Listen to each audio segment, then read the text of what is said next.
Assalamualaikum anak-anak. Waalaikumsalam.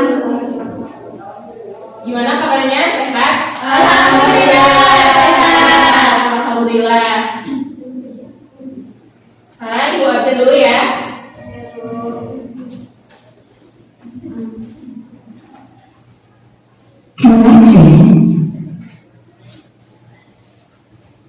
Kaam, Hadir Bu. Ali, Hadir Bu. Tina, Hadir Bu. Santi, Hadir Bu. Salva, Hadir Bu. Tri Nadia, Hadir Bu. Dimas. Sakit Bu. Oh, Dimas sakit. Ya. Udah berapa hari? 3 hari. Oh, semoga cepat sembuh ya. Amin. Baik, sebelum mulai pembelajarannya, alangkah baiknya kita berdoa terlebih dahulu. KM, Menurut saya, silakan berdoa. sebelum mulai pembelajaran, marilah kita berdoa. Berdoa di dalam hati Ibu.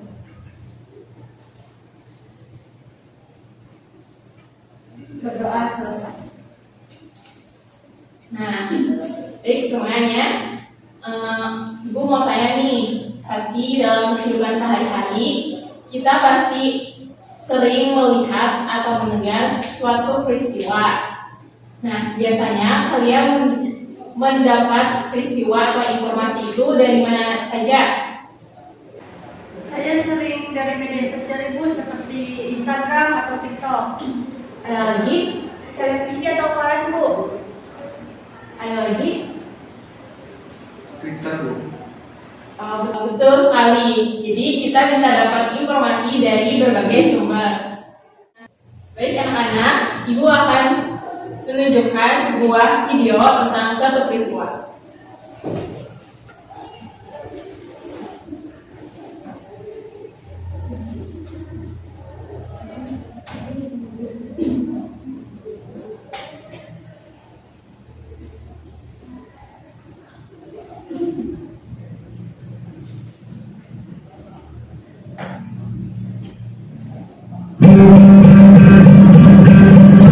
Jumlah korban meninggal akibat bencana banjir dan tanah longsor di bawah.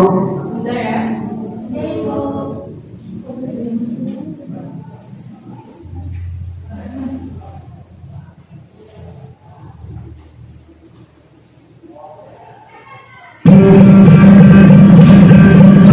Jumlah korban meninggal akibat bencana banjir dan tanah longsor di bawah Sumatera terus bertambah. Pusat Data Informasi dan Komunikasi Bencana atau Pusdatin BNPB melaporkan hingga Senin 1 Desember 2025 pukul 17 WIB, korban meninggal mencapai 604 orang. Di Sumatera Utara, korban tewas dilaporkan menjadi 283 jiwa, Sumatera Barat 165 jiwa, dan Aceh 156 jiwa. Berikut adalah rinciannya. Korban meninggal dunia di Sumatera Utara mencapai 283 jiwa, 169 orang hilang, dan 613 orang terluka. Di Sumatera Barat, korban meninggal dunia sebanyak 165 jiwa, korban hilang 114 orang, dan 112 orang terluka. Sementara di Aceh 156 orang meninggal dunia, korban hilang 181 orang, dan korban luka 1.800 orang. Data Pusdatin juga mengungkapkan sebanyak 3.500 rumah rusak berat, 4.100 rumah rusak sedang, 20.500 rumah rusak ringan. Kepala Basarnas Marsikal Madya TNI Muhammad Syafiq menyebut ketebalan lumpur di area bencana menjadi kendala dalam mencari korban hilang. Terlebih jika lumpur telah mengering, maka kondisi tersebut perlu penanganan khusus. Antara lainnya adalah jumlah personel, sebab menurutnya besaran luas daerah yang terdampak banjir dan longsor di Sumatera tidak terprediksi. Oleh sebab itu, evakuasi dan pencarian korban memerlukan sumber daya manusia yang banyak. Di sisi lain, logistik dan sarana mobilitas juga menjadi hambatan lain dalam proses pencarian korban hilang karena wilayah yang terisolasi.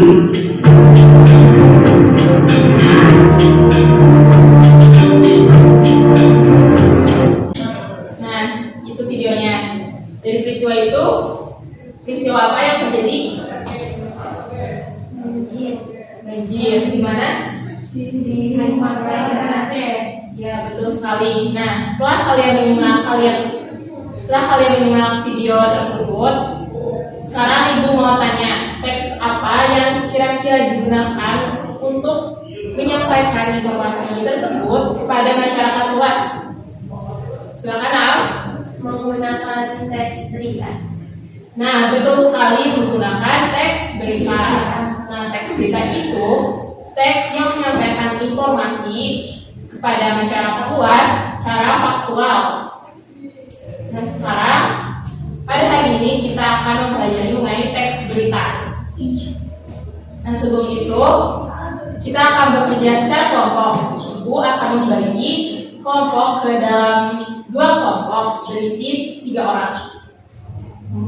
Untuk kelompoknya apakah mau dipilih sama Ibu atau dipilih sendiri? Sama Ibu dulu. Dipilih sama Ibu aja? Ya. Baik, untuk kelompok pertama barisan depan Santi, Tina, sama Salva. Untuk kelompok 2 Aam, Friadia, dan Ali. Baik, Ibu akan membagikan contoh teks beritanya.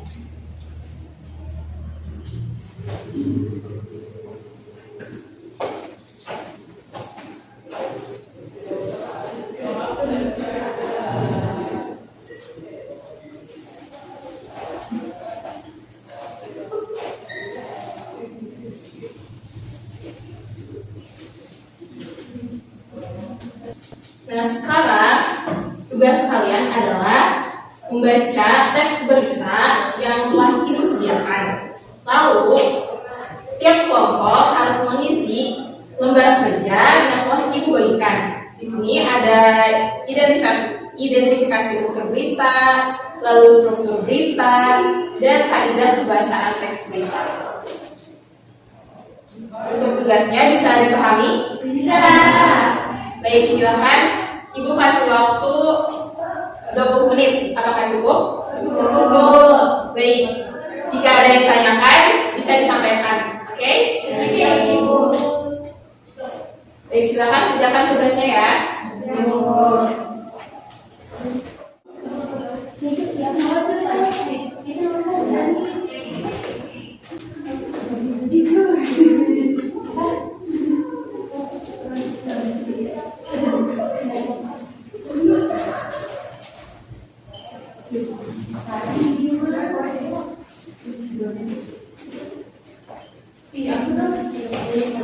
Untuk bagian kaidah kebahasaan ditulis juga ya contoh kaidah kebahasaannya itu ada apa aja.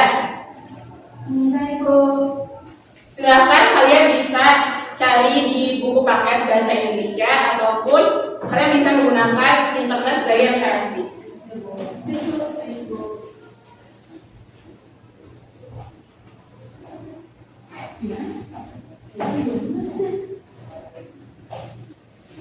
Untuk kaidahnya, semisalnya di sini ada kalimat langsung. Nah, kalian tulis kalimat langsungnya tuh yang mana? Dapat dipahami? Tahu.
Sudah semua?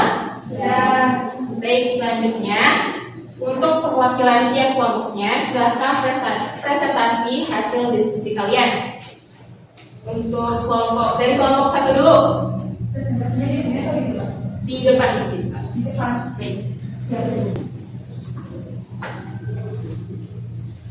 Assalamualaikum warahmatullahi wabarakatuh. Waalaikumsalam warahmatullahi wabarakatuh. Perkenalkan, nama saya Sarah Fitri Mawati dari kelompok 1. Saya perwakilan dari kelompok 1, yaitu beranggotakan saya sendiri, Tina, bersama Sakti. Di sini dari teks berita yang ditayangkan sama Ibu sudah memenuhi unsur berita 5W1H. Yang pertama ada judul berita. Judul beritanya itu yaitu Peduli Musibah Sumatera SMPN 2 Kuningan, kumpulan donasi jutaan rupiah dalam waktu singkat. Yang kedua, apanya itu pengumpulan donasi untuk korban bencana alam di Sumatera dan Aceh. Yang ketiga, siapa? Yaitu keluarga besar SMPN 2 Kuningan. Yang keempat, di mana? Di SMPN 2 Kuningan, Kabupaten Kuningan. Yang kelima, kapan? Yaitu Jumat 2 Januari 2026. Dan mengapa? Sebagai bentuk kepedulian dan empati terhadap korban bencana. Dan yang terakhir itu bagaimana? Yaitu melalui gerakan Spenda Peduli Sumatera dengan mengumpulkan donasi dari warga sekolah dan menyalurkannya lewat rekening resmi PGRI Kabupaten Kuningan. Terima kasih.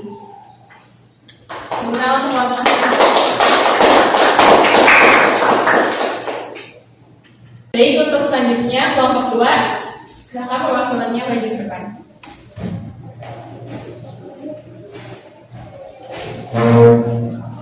Assalamualaikum warahmatullahi wabarakatuh. Waalaikumsalam warahmatullahi wabarakatuh. Di sini saya perwakilan dari kelompok 2 yang beranggotakan saya Am, ada Nadia dan juga Ali, akan memaparkan tentang hasil diskusi dari analisis teks berita yang telah diberikan. Nah,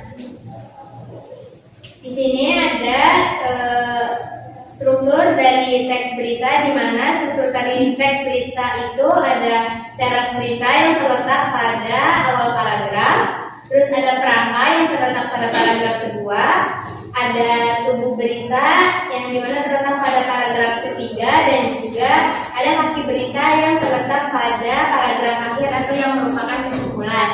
Serta untuk kaidah kebahasaan yang telah kami analisis itu terdapat pada teks berita, yaitu ada bahasa baku, kalimat langsung, konjungsi temporal, keterangan waktu dan tepat. Tetapi untuk kata kerja mental itu tidak terdapat pada teks berita. Terima kasih. Beri tepuk tangan untuk saya. Nah, di sini sekarang Ibu mau sedikit menambahkan. Nah, untuk struktur teks berita itu ada, yang pertama itu ada teras berita. Teras berita itu mengandung jawaban atas pertanyaan unsur seperti apa, di mana, kapan, siapa, mengapa, dan bagaimana.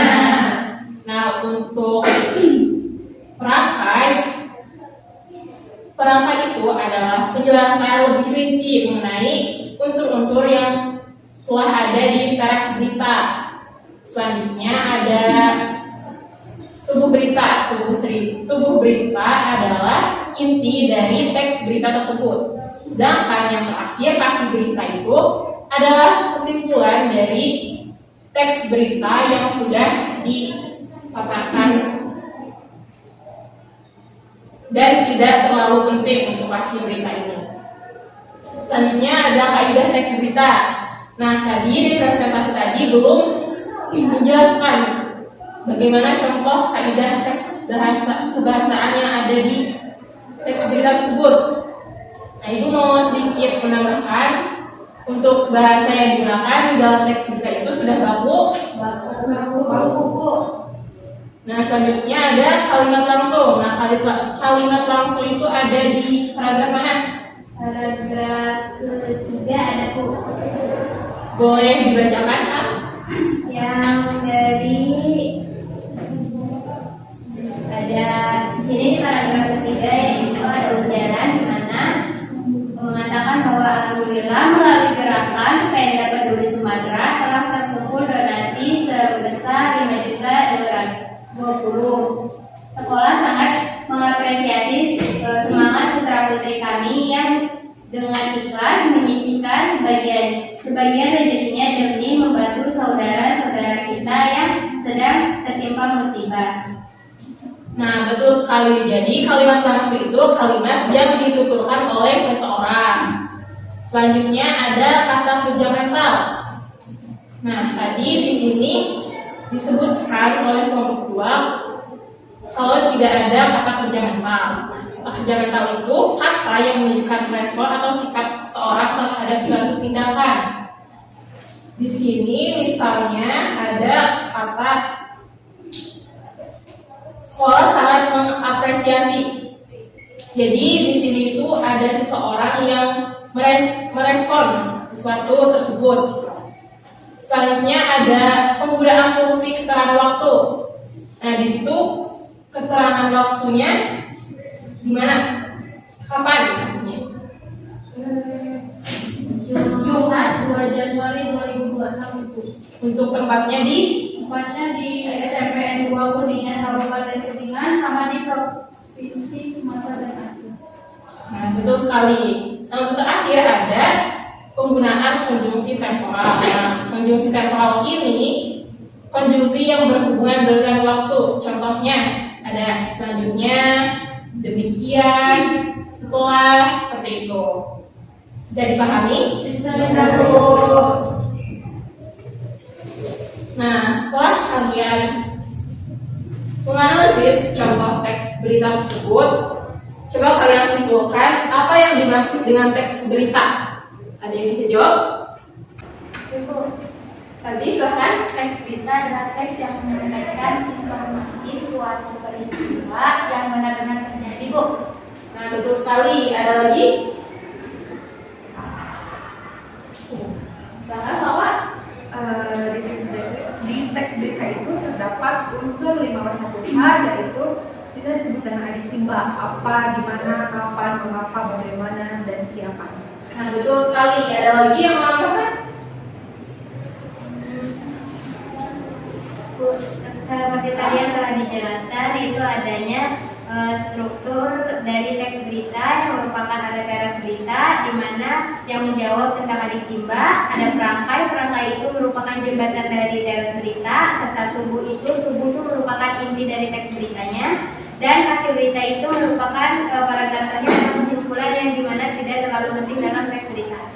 Nah, betul sekali. Nah, hari ini kalian sudah memahami tentang pengertian, struktur, dan kaidah. Jadi teks berita adalah teks yang menyampaikan informasi atau sebuah peristiwa yang di dalamnya harus memuat unsur-unsur adisimba, menggunakan struktur yang lengkap, serta kaidah kebahasaan yang benar. Nah, pada pertemuan kali ini kita belajar tentang itu dulu untuk menguasai materi teks berita tersebut. Nah, dalam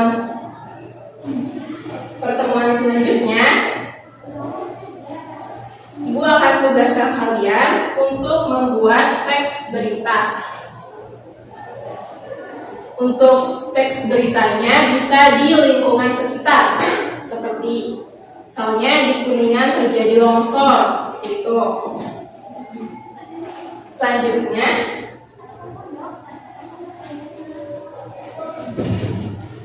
kalian juga bisa melihat sebuah tayangan-tayangan di televisi yang sekarang sedang terjadi ataupun di media sosial. Nah, baik, untuk pembelajaran hari ini cukup sampai di sini. Ada yang mau ditanyakan? Cukup? Baik, mari kita akhiri pembelajaran kali ini dengan mengucapkan hamdalah bersama-sama. Alhamdulillahirabbil alamin. Terima kasih yang sudah hadir hari ini. Semoga yang sakit cepat disembuhkan. Baik, Ibu tutup. Sampai berjumpa di pertemuan selanjutnya. Wassalamualaikum warahmatullahi wabarakatuh.